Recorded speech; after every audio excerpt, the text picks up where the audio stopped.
Hello friends, I am इम्तियाज़ अंसारी।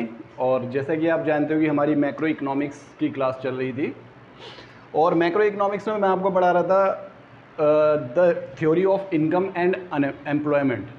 और दोस्तों, आज इसका जो टॉपिक है ना वो है determination of equilibrium level of GDP. CBSE class 12th के अकॉर्डिंग तो बहुत इंपॉर्टेंट है और बाकी ग्रेजुएशन में भी ये आता है। ये जो कॉन्सेप्ट है दोस्तों, determination of equilibrium level of GDP, ये डिपेंड करता है aggregate demand and aggregate supply के ऊपर एंड सेविंग और इन्वेस्टमेंट के ऊपर। अब यहाँ पर मैंने 4 वर्ड्स मैंने बताए, aggregate demand, aggregate supply, saving और इन्वेस्टमेंट। जिन लोगों ने मेरी प्रीवियस क्लासेस ली हैं तो उनको पता होगा कि aggregate demand, aggregate supply, saving, investment, इसके बारे में मैं आपको पहले क्लासेस में बता चुका हूँ। और जो सीरीज़ से क्लासेस देख रहे हैं तो उनको पता लगेगा हाँ हमारा ये टॉपिक होने वाला है। बाकी मैं कोशिश करूंगा कि उन लोगों की भी समझ में आ जाए जो सिर्फ इस टॉपिक को देख रहे हैं। तो आज हमारा जो कॉन्सेप्ट है वो है determination of equilibrium level of GDP, national income और एम्प्लॉयमेंट। कुछ भी कहा जा सकता है। GDP, income means national income और एम्प्लॉयमेंट आप जानते हो, ठीक है ना। Normally determination of equilibrium level, equilibrium level आपको पता है कि इक्विलिब्रियम पर क्या होता है, हमेशा कोई भी दो चीज़ें एक दूसरे के बराबर होती हैं, ठीक है। ये इक्विलिब्रियम लेवल किसका है, जीडीपी का, नेशनल इनकम का। मैं आपको एक छोटी सी बात याद दिलाता हूँ। माइक्रो के अंदर दोस्तों आपको याद होगा कि माइक्रो के अंदर आपने क्या पढ़ा था, पहले डिमांड के सारे कॉन्सेप्ट पढ़ लिए, उसके बाद में क्या पढ़ा आपने, सप्लाई, ठीक है ना। अब जहाँ फिर उसके बाद में क्या आपने स्टडी किया, इक्विलिब्रियम प्राइस या इक्विलिब्रियम पॉइंट, ठीक है, या मार्केट इक्विलिब्रियम। उसमें क्या होता था, डिमांड और सप्लाई दोनों एक साथ आते थे और दोनों जहाँ पर एक दूसरे को इंटरसेक्ट करते थे, इक्वल होते थे, वो माइक्रो में इक्विलिब्रियम होता था, ठीक है दोस्तों। सेम यहाँ पर है मैक्रो इकोनॉमिक्स में। अगर मैं आपसे कहता हूँ कि where the equilibrium level of GDP determine, कहाँ पर डिटरमाइन होता है, तो उसका एक सिंपल आंसर है और पहली अप्रोच ये है, where the level of aggregate demand is equal to aggregate supply. और इसको कहा जाता है एडी एंड एएस अप्रोच। क्या बोलते हैं, AD and AS approach. Exam में क्लियर लिखा होता है कि aggregate demand and supply approach या सेविंग और इन्वेस्टमेंट अप्रोच। तो इसकी 2 अप्रोचेज हैं और दूसरी अप्रोच भी मैं हैंड टू हैंड यहाँ पे लिखता हूँ, saving is equal to investment. धीरे धीरे समझ में आएगा दोस्तों, क्योंकि एक इंपॉर्टेंट टॉपिक है, ईजी था, कोई छोटा सा टॉपिक नहीं है, ठीक है ना। तो अगर कोई मुझसे ये कहता है कि where the equilibrium level of GDP या नेशनल इनकम या एम्प्लॉयमेंट डिटरमाइन, कहाँ पर होता है, तो मैं उससे कहूँगा कि there are 2 approaches. First one is aggregate demand and aggregate supply and second one is saving and investment approach. According to first approach, the equilibrium level of GDP determine where the aggregate demand and aggregate supply are equal to each other, or in other words, where the saving and investment are also equal to each other, ठीक है दोस्तों।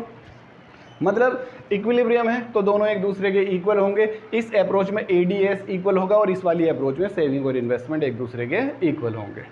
मेरे दोस्तों, saving और investment से पहले कुछ words हैं, जैसे प्लान्ड, ये वर्ड जोड़ा जा सकता है, डिज़ायर्ड, ये वर्ड भी जोड़ा जा सकता है। मोस्टली ये 2 वर्ड्स जोड़े जाते हैं कि where the plan saving and plan investment are equal to each other, where the desired saving and desired investment are equal to each other. बात एक ही है, मीनिंग मैं आपको समझा दूंगा।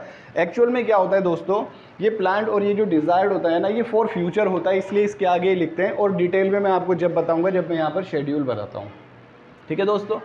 और aggregate demand and aggregate supply के आगे भी प्लान, डिजायर्ड लगाया जा सकता है, कोई प्रॉब्लम नहीं है। तो अब हम एक काम करते हैं, हम इन दोनों अप्रोचेस को अब हम शेड्यूल, टेबल, डायग्राम्स, इसके अकॉर्डिंगली हम स्टडी करते हैं, ठीक है ना। क्योंकि क्वेश्चन नॉर्मली किस तरीके से आता है कि explain the equilibrium level of GDP या नेशनल इनकम या employment with the help of the aggregate demand aggregate supply approach, या with the help of the saving and investment approach, या फिर ऐसे कि explain the equilibrium level of GDP determined where the ADS are equal to each other और saving और investment are equal to each other. तो किसी भी तरीके से आता है। अब करने का तरीका क्या है, तरीका ये है, पहले आप वही बताइए जो मैंने आपको बताया था कि भाई इक्विलिब्रियम यहाँ होता है, फिर आप एग्रीगेट डिमांड एग्रीगेट सप्लाई को अब मैं एक्सप्लेन करने जा रहा हूँ जिस तरह से आप लिखोगे एग्जाम में। और बाकी मैं आप लोगों को बताता रहता हूँ कि भाई इन सभी क्वेश्चंस के, इन सभी टॉपिक्स के जो आंसर्स हैं, जो नोट्स हैं, वो आप मुझसे ले सकते हैं, मुझसे कांटेक्ट करके। और मैं आपको मुझसे कांटेक्ट करने का तरीका भी पता है, बार बार मैं बताकर टाइम वेस्ट करना नहीं चाहता। तो आप मुझसे इन सभी चीज़ों के नोट्स भी ले सकते हैं। उसके अंदर प्रॉपर एक ऑर्डर में क्वेश्चन आंसर फॉर्म में या एक्सप्लेनेशन सब मिल जाएगा आपको उसके अंदर। तो दोस्तों अब हम बात करते हैं aggregate demand and aggregate supply. अब यहाँ पर आप क्या कर सकते हो, एग्रीगेट डिमांड के बारे में थोड़ा सा कुछ बताओगे क्या, वही जो हमने पिछली क्लासेस में पढ़ा था, याद आ गया ना क्या, कि aggregate demand is equal to aggregate expenditure. और एएस के बारे में बताओगे, AS which is equal to GDP, which is equal to GDP. Short में मैं एक बार रिपीट करता हूँ, इसको मैं आपको पढ़ा चुका हूँ। Aggregate demand refers the total demand of goods and services by all the people of N economy in a given period of time. सारे लोगों ने गिवन टाइम में जितनी भी डिमांड की, दैट इज एग्रीगेट डिमांड। अब कितनी डिमांड की है, क्या की है, ये हमें पता नहीं, हम इसको मेजर नहीं कर सकते। तो तरीका है ना, क्या तरीका है, एग्रीगेट एक्सपेंडिचर। आप जब भी डिमांड करोगे, when ever you make demand, तभी भी आप स्पेंड करोगे, तो आप एक्सपेंडिचर को कैलकुलेट कर लो, that is equal to aggregate demand. Deeply मैं आपको प्रीवियस क्लासेस में पढ़ा चुका हूँ। Aggregate supply, the total amount, the total quantity of goods and services produce in an economy in a given period of time, और उसकी value क्या होती है, जीडीपी। अब आपको याद होगा एई जो होता है, एई के दो कंपोनेंट्स होते हैं, एक होता है सी और एक होता है I. AD is equal to AE और AE is equal to C plus I, ठीक है ना। और GDP is equal to Y means income, income means national income, ठीक है ना। तो दोस्तों हम ये भी कह सकते हैं कि equilibrium level of national income determine where the aggregate demand aggregate supply are equal to each other, ठीक है। In other words, where the aggregate expenditure, desired aggregate expenditure equal to the GDP, ठीक है ना। जो भी हमारा aggregate expenditure है GDP के बराबर है। और इन अनदर वर्ड्स, और भी आगे कह सकते हैं, where the consumption expenditure and income I से investment, consumption expenditure and investment expenditure are equal to the national income, मतलब income and expenditure are equal to each other, ठीक है दोस्तों। अब ये हमारे कहने के अलग अलग तरीके हो गए। और ये वाली जो फॉर्म है दोस्तों, ये हम न्यूमेरिकल्स के अंदर यूज़ करेंगे, जो मैं आपको नेक्स्ट क्लास के अंदर बताऊंगा। अभी मैं थ्योरेटिकली पार्ट करा रहा हूँ। अब हम बात करते हैं इस वाले की। According to this approach, the equilibrium level of GDP, national income determined where the plan saving and plan investment are equal to each other. इसी की तरह सेविंग और इन्वेस्टमेंट के बारे में थोड़ा थोड़ा बताएंगे, ठीक है। आपको पता है सेविंग क्या होती है, it is the part of income which is not spend on consumption. जो कंज्यूम नहीं कर रहे वो सेव कर रहे हैं, टैक्स वैक्स तो हम ऑलरेडी दे चुके हैं। आई फॉर इन्वेस्टमेंट, इन्वेस्टमेंट्स आपको बहुत बार बता दिया, the expenditure on capital goods, ठीक है, in a given period of time by the producer like plant, machinery, building, tools, ये इन सब के ऊपर जो किया गया वो एक्सपेंडिचर है। और इस सिचुएशन में याद रखना, expenditure is considered autonomous expenditure. ये बात मैं आपको प्रीवियस क्लास में भी बता चुका हूँ। देखो एक ये सीरीज़ है दोस्तों, मैं बार बार आज मुझे ऐसा फील हो रहा है कि मैं कह रहा हूँ कि मैं प्रीवियस क्लास में बता चुका हूँ। हाँ भाई बता चुका हूँ। अब एक बात बताओ, यहाँ पर एक मेन टॉपिक है जो पिछली प्रीवियस क्लासेस के ऊपर डिपेंड करता था। अब जब तक आप प्रीवियस क्लासेस देखोगे ये समझ में नहीं आएगा आपको, इसलिए मैं आपसे कह रहा हूँ कि मैंने लास्ट क्लास में बताया था investment, we have two types of investment, induce investment and autonomous investment. और यहाँ पर हमने कौन से इन्वेस्टमेंट को कंसीडर किया है, ऑटोनोमस इन्वेस्टमेंट को, ठीक है ना दोस्तों। तो where the saving is equal to the autonomous investment, ये भी हम कह सकते हैं। तो इक्विलिब्रियम की बात हो गई। दो क्वेश्चन हमारे एक साथ चल रहे हैं, एक ये वाली अप्रोच का और एक ये वाली अप्रोच का। अब दोस्तों इसको समझाने के लिए हम क्या करेंगे, एक शेड्यूल बनाएंगे, ठीक है। शेड्यूल वही हम पुरानी वाली लेकर चलेंगे जो हम पहले ऑलरेडी अपने आप बना रहे थे। कौन सी, याद करो, पहला जो कॉलम था वो क्या था, GDP which is denoted by Y, ठीक है। एक कंबाइन टेबल बनाऊंगा। जीडीपी हम किस तरीके से लेकर चल रहे थे, इस तरीके से 0, 100, 200, 300, 400, 500, देन 600, ठीक है दोस्तों। यहाँ पर क्या था, सी फॉर कंजम्पशन। कंजम्पशन को हमने कितना माना था पहले, 40, और फिर हमने क्या अज्यूम किया था, याद है ना, कि 80% of the income is spend on consumption. तो 100 का चेंज हो रहा है, 80 कितना हो जाएगा, 80 प्लस 100 का 80%, 80 प्लस 40 कितना हो गया, 120। अब फिर 100 चेंज हो रहा है, 80% कंजम्पशन पे खर्च करेंगे, तो 80% इसके अंदर ऐड कर दो। थर्ड टाइम बना रहा हूँ ये मैं टेबल, ठीक है। कितना हो जाएगा दोस्तों, 200, यहाँ पर हो जाएगा 280, यहाँ पर हो जाएगा 360, यहाँ पर आ जाएगा आपका 440 और यहाँ पर आ जाएगा आपका 520, ठीक है दोस्तों। इसमें हमने सी हमारा क्या है, कंजम्पशन, 0 पर मिनिमम कंजम्पशन और बाकी 80% ऑफ द इनकम। सी के बाद हम बनाते हैं दोस्तों आई। चलो एस भी बना सकते हैं, एस पहले ईजी है तो मैं पहले एस बना देता हूँ, ठीक है। एस क्यों ईजी है, क्योंकि वाई इनकम 0 और कंजम्पशन कितना है 40, तो सेविंग कैसे कैलकुलेट होती है, याद करो मैंने आपको बताया था y is always equal to c plus S, और अगर आपको s चाहिए तो y माइनस सी, ये आपको बताया था ना मैंने, y is equal to C plus S. Income को या तो कंज्यूम करोगे या फिर सेव, अगर सेव निकालना चाहते हो तो c उधर पहुंचा दो तो y माइनस सी आ जाएगा, ठीक है। तो अगर मुझे सेविंग निकालनी है तो मुझे y में से c को माइनस करना पड़ेगा, y ये रहा 0, 0 में से 40 माइनस करेंगे तो माइनस 40, 100 में से 120 माइनस करेंगे 20, ये 0, ये 20, ये 40, और आपने देखा ना ये 20 के गैप से बढ़ रहा है, क्यों, सिंपल बात है, 80% अगर कंज्यूम कर रहे हो तो 20% क्या हो रहा है, सेव हो रहा है। अब दोस्तों आई की बात करते हैं, आई पर याद है ना अभी भी मैंने आपको बताया था इन्वेस्टमेंट को हम क्या एज्यूम करते हैं, इन्वेस्टमेंट को हम एज्यूम करते हैं कांस्टेंट, एक फिक्स क्वांटिटी में। सपोज दैट मैं इन्वेस्टमेंट को भी 40 करोड़ में एज्यूम कर लेता हूँ, तो at the different level of income investment will be constant, ठीक है जी। सब जगह पर कितना आ जाएगा, 40 आ जाएगा, ये सब जगह पर 40, ठीक है दोस्तों। अब यहाँ पर बनेगा last column that is AD which is equal to AE and which is equal to C plus I. Two sector economy में AD is equal to C plus I, C 40, I 40 कितना आ गया 80, 120 और 40 कितना आ गया 160, ठीक है दोस्तों।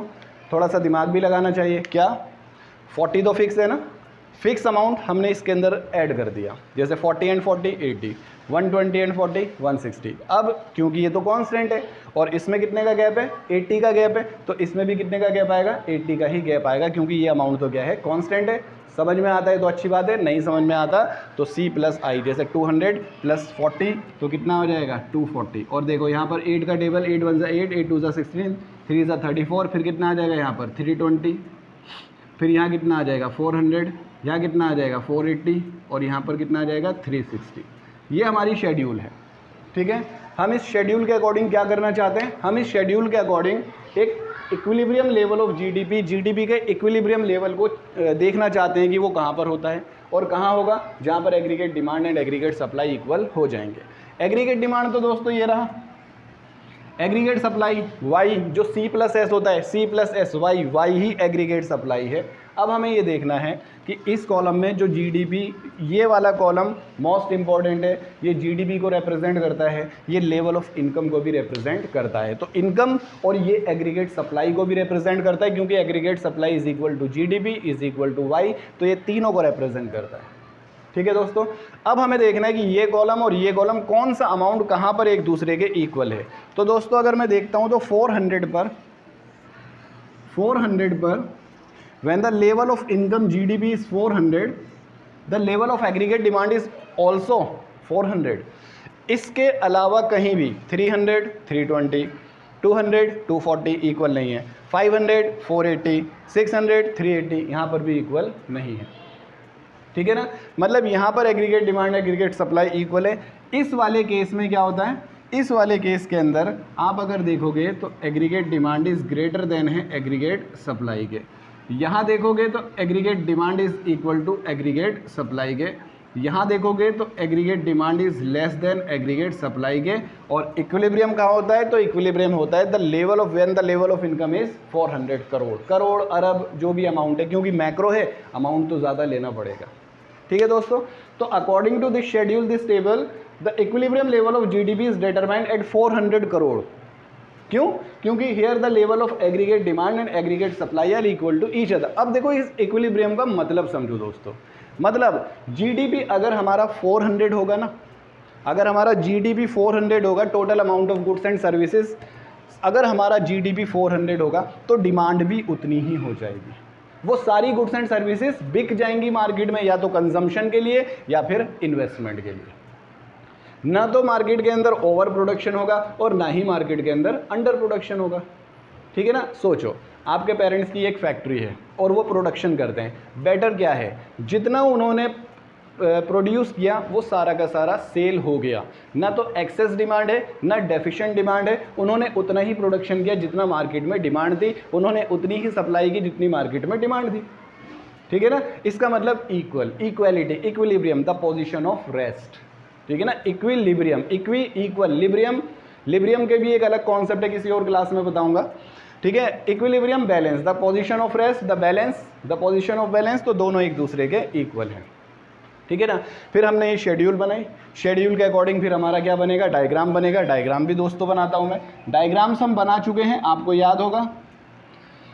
y जाता है बिल्कुल 45 degree, y which is equal to AS aggregate demand, x axis y axis आपको पता है कि यहाँ पर क्या होता है, the level of GDP which is denoted by y।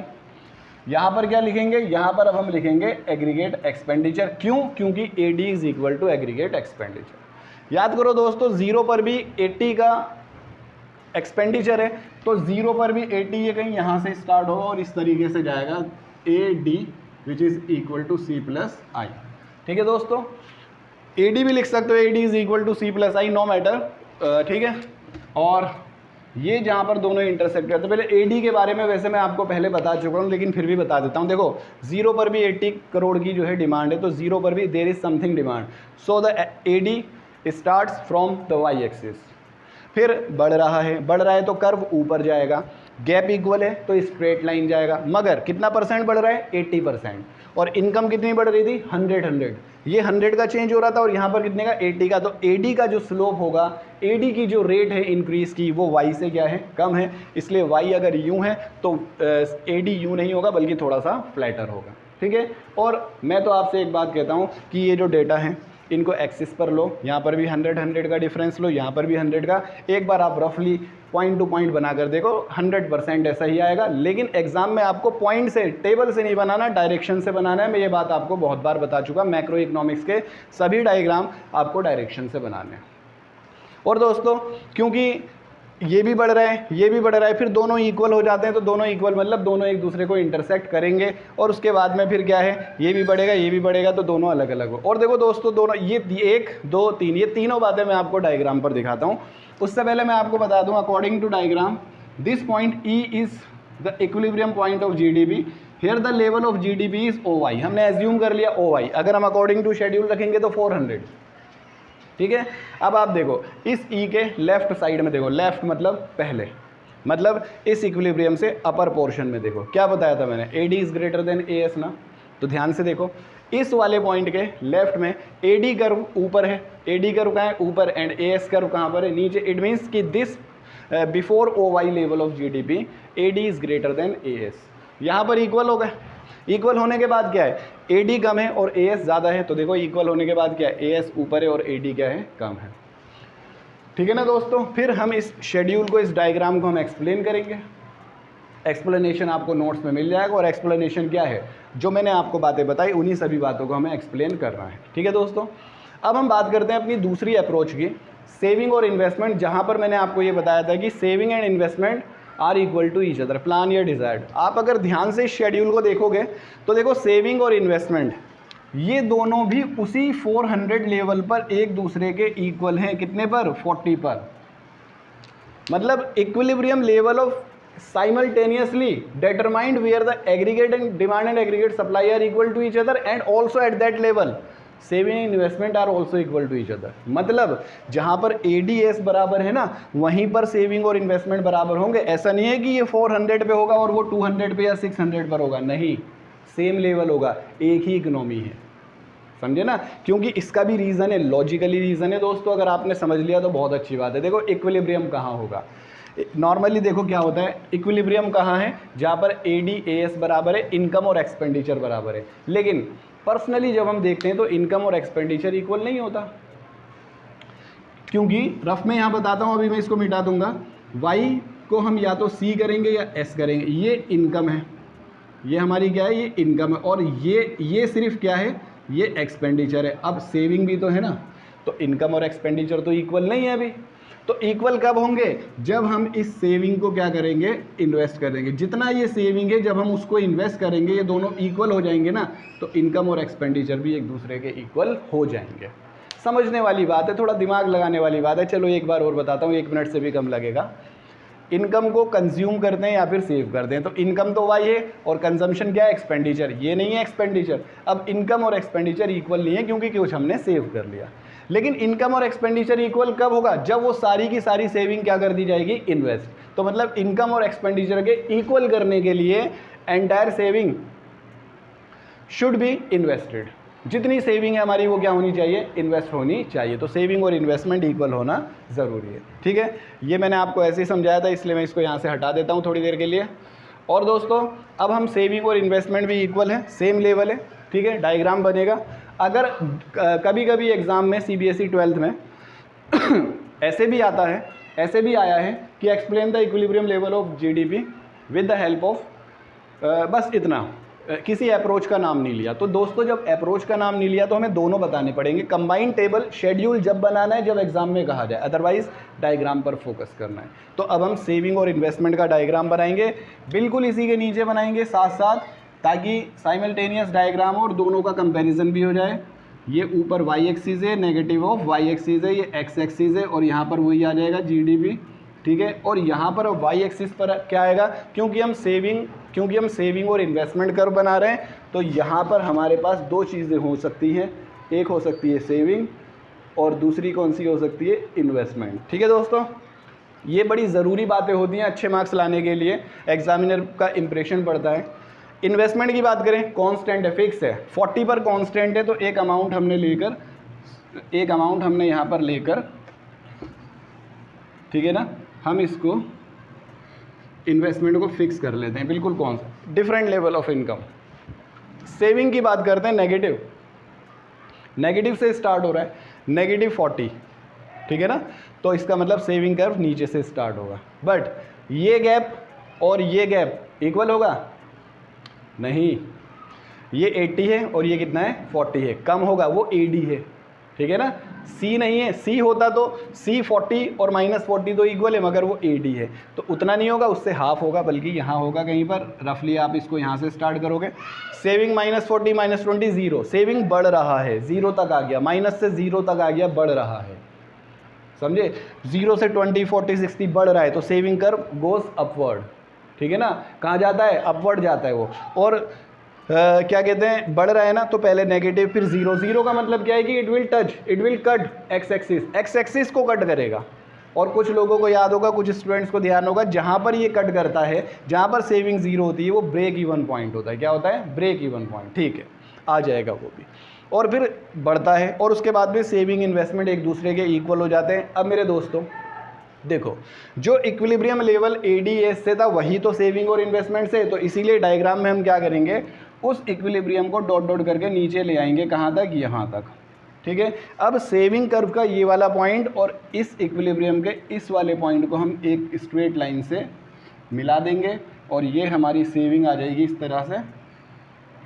ठीक है, और ये जो हमारा पॉइंट आ जाएगा, ये आ जाएगा हमारा ई है, तो ई डैश के दो, आप उसको सेपरेट बनाओगे तो केवल ई, और इक्विलिब्रियम लेवल कौन सा आ जाएगा, सेम ओ वाई सेम है। जैसे शेड्यूल से क्या हो रहा था, ये शो हो रहा था कि AD/AS और सेविंग इन्वेस्टमेंट एक ही लेवल पर इक्वल है, तो यहाँ पर भी देखो ना, AD/AS जहाँ पर इंटरसेक्ट कर रहे हैं वहीं पर S और I भी इंटरसेक्ट कर रहे हैं। मगर कुछ अच्छी बातें और बता देता हूँ आपको, जैसे सेविंग कर्व एक्स एक्सिस को कट कर रहा है ना दोस्तों, यहाँ पर सेविंग इज 0, ये ब्रेक इवन पॉइंट है, ये मैं आपको एक्स्ट्रा बता रहा हूँ, मेंशन कर सकते हो आप इसको। ठीक है ना, तो ये हमारा कॉन्सेप्ट है कि सेविंग इज इक्वल टू 0 यहाँ पर आ जाएगा। ये कई बार स्टूडेंट्स क्या सोचते हैं कि सेविंग 0 है ना, तो ये वो इन्वेस्टमेंट को कट करेगा, नहीं, 0 वाला पॉइंट पहले आ जाएगा, कट करेगा बाद में, समझे ना दोस्तों। तो ये हमारे 2 क्वेश्चन क्लियर होते हैं। जैसे, और इसमें क्या था, इक्विलिब्रियम लेवल ऑफ GDP। मगर दोस्तों मैंने आपसे कहा था ना कि ये सारा हमारा एक मेगा शो था, ये हमारा एक क्या कहते हैं, क्या बोलते हैं उसको, मैंने नाम बताया था, हाँ, एक मेगा एपिसोड था ये हमारा। ठीक है ना, तो इसमें दोनों क्वेश्चंस क्लियर होते हैं, सारा कॉन्सेप्ट क्लियर होता है।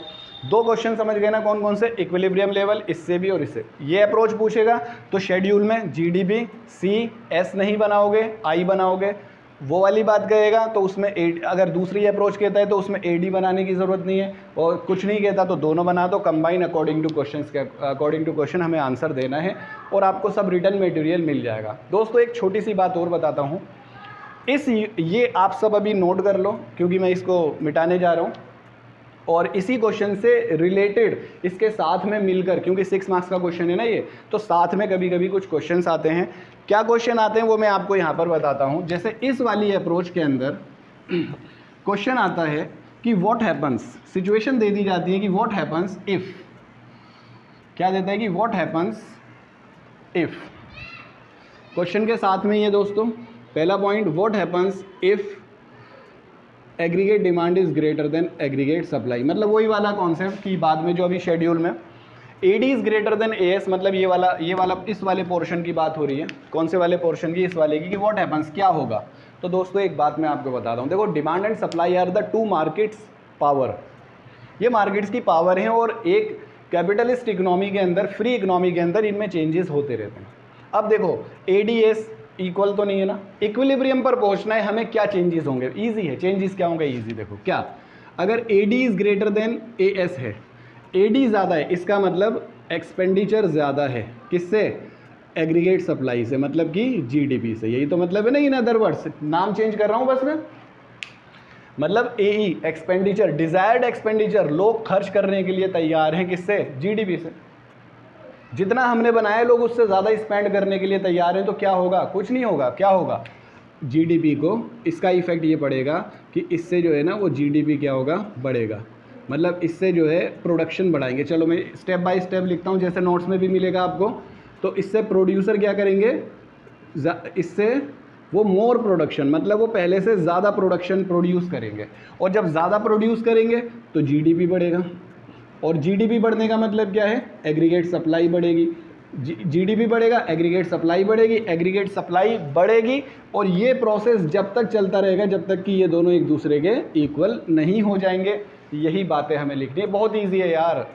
AD is greater than AS, जो आप सप्लाई कर रहे हो मार्केट में डिमांड उससे ज़्यादा है, तो क्या करोगे यार? नेक्स्ट टाइम कम बनाओगे या ज़्यादा बनाओगे? ज़्यादा बनाओगे ना। आप लोगों को काम दोगे, there will be increase in unemployment level बढ़ेगा। Now there will be increase in production, more GDP means more supply, and this process will continue till the aggregate supply and aggregate demand are equal to each other. कम है, अभी कम है, क्या होगा? बढ़ाते रहो बढ़ाते रहो बढ़ाते रहो, गैप कम होता रहेगा, इक्विलिब्रियम पर आ जाएगा। इसका अपोजिट क्वेश्चन बिल्कुल इसके अपोजिट है, खुद देख लेना अपने आप, उसमें प्रोडक्शन बढ़ाएंगे नहीं और कम हो जाएगा। सिमिलरली इसी से मिलता जुलता दोस्तों ये वाला जो पॉइंट है, ये ज़्यादा पेपर में पूछा जाता है। क्या? What happens is if the saving is greater than investment, if the plan saving is greater than plan investment. ये थोड़ा सा टिपिकल है। देखो plan saving is greater than plan invest, saving ज़्यादा है। देखो इसका सोचो, अगर सेविंग ज़्यादा है तो लोग स्पेंड कर रहे हैं क्या? नहीं, कम कर रहे हैं। सेविंग ज़्यादा का मतलब पता है क्या हुआ? सेविंग ज़्यादा का मतलब ये हुआ कि एग्रीगेट एक्सपेंडिचर, जो डिज़ायर्ड एग्रीगेट एक्सपेंडिचर है ना, वो लेस देन है, किससे? वो लेस देन है what the producer have invested. जितना भी इन्वेस्टमेंट किया है ना, लोग स्पेंड करना नहीं चाह रहे। मैं यहाँ पर सिर्फ इन्वेस्टमेंट ही लिख देता हूँ। अगर मैं यहाँ पर चाहूँ तो मैं वाई इनकम या फिर मैं यहाँ पर GDP भी लिख सकता हूँ, कोई प्रॉब्लम नहीं है। ओवरऑल मिलाकर बात एक ही है, क्योंकि एग्जाम में तो किसी भी तरह से पूछा जा सकता है, तो आपको कंफ्यूज होने की ज़रूरत नहीं है। Saving is higher, it means aggregate expenditure is lower. Expenditure कम है, अब एक्सपेंडिचर कम है तो क्या हो गया? डिमांड का लेवल कम है। इन सब से क्या पता लगता है? इन सब से ये पता लगता है कि जो एग्रीगेट डिमांड है ना, वो लो है। वो क्या है? लो। उसका लेवल क्या है? लो है। ठीक है। और क्योंकि जितना, और इन्वेस्टमेंट कम है, ठीक है ना, तो एग्रीगेट एक्सपेंडिचर क्या है हमारा? कम है, इसीलिए एग्रीगेट डिमांड का लेवल भी क्या है? लो है। ऐसे में सोचो आप, जब मार्केट में एग्रीगेट डिमांड ही नहीं है तो यू विल प्रोड्यूस मोर और लेस, तो आप कम प्रोड्यूस करोगे ना। तो एग्रीगेट डिमांड कम है, तो एग्रीगेट डिमांड कम होने से क्या होगा? आप प्रोडक्शन को कम करोगे, आप प्रोडक्शन को कम करोगे। प्रोडक्शन कम करने से क्या होगा? GDP कम हो जाएगा, और GDP कम होने से क्या हो जाएगा? लेवल ऑफ इनकम भी क्या हो? GDP कम होने का मतलब क्या है? The level of income also falls. और देखो, जब इनकम कम हो जाएगी तो इनकम कम होने के साथ साथ सेविंग भी कम होगी। ये एक प्रोसेस है, चलता रहेगा। ये ऐसा नहीं है एक दिन में हो जाएगा, इसमें टाइम लगता है, एक ड्यूरेशन लगता है। ये ऑटोमेटिकली हो जाएगा, हमें तो थ्योरी से बताना है। एग्रीगेट डिमांड कम है, प्रोडक्शन कम होगा, देयर विल डिक्रीज या fall in GDP and also the level of income, and so consequently the saving is also decrease. ये भी कम हो जाएगी। और देखो, सेविंग जो स्टार्टिंग में ज़्यादा थी, अब वो धीरे धीरे कम हो गई, और ये प्रोसेस कब तक चलता रहेगा? जब तक saving and investment are equal to each other. ठीक है ना दोस्तों? देखो ये पॉइंट एग्रीगेट डिमांड सप्लाई के साथ आता है, इसका अपोजिट, और ये पॉइंट तो मुझे याद है 2-3 बार तो मैंने एग्जाम में देखा है कि ये और एक इसका अपोजिट की saving is less then investment. तो दोनों के दोनों जो पॉइंट है ना एग्जाम के अंदर सेपरेटली कभी 3 में और कभी 6 में, 2009 का पेपर श्योर मुझे याद है, उठाकर देख लेना कि ये फर्स्ट टाइम आया था 2009 में, ये और इसका अपोजिट पॉइंट सीधे सीधे 6 मार्क्स में आया था। ठीक है, तो ये एक प्रोसेस है। थ्योरेटिकली पोर्शन आपको नोट्स में से मिल जाएगा दोस्तों। तो मैंने आज ये आपका aggregate demand, aggregate supply, components, numericals और थ्योरेटिकली मैंने इक्विलिब्रियम लेवल आज आपको करा दिया। नेक्स्ट क्लास में हम इसके न्यूमेरिकल पोर्शन को डिस्कस करेंगे और थ्योरी या न्यूमेरिकल 6 मार्क्स का कॉन्सेप्ट है दोस्तों। बात याद रखना, मेहनत करोगे, ध्यान से पढ़ोगे, स्टडी करोगे, नेक्स्ट क्लास में न्यूमेरिकल, तो एग्जाम में 6 मार्कर ही आओगे, समझे ना। हाँ, बाकी तो समझ गए कि 6 नहीं मारोगे तो क्या होगा, ठीक है ना। तो मैं आपको आज इतना ही समझाता हूँ बस, और नेक्स्ट क्लास के अंदर दोस्तों नेक्स्ट क्लास के अंदर आता हूँ मैं इसके न्यूमेरिकल्स लेकर, लेकिन पहले इसकी थ्योरी पढ़ लीजिए। कंजम्पशन फंक्शन, सेविंग फंक्शन को स्टडी कर लेना नेक्स्ट क्लास से पहले, ठीक है दोस्तों। आज के लिए इतना ही, थैंक यू वेरी मच।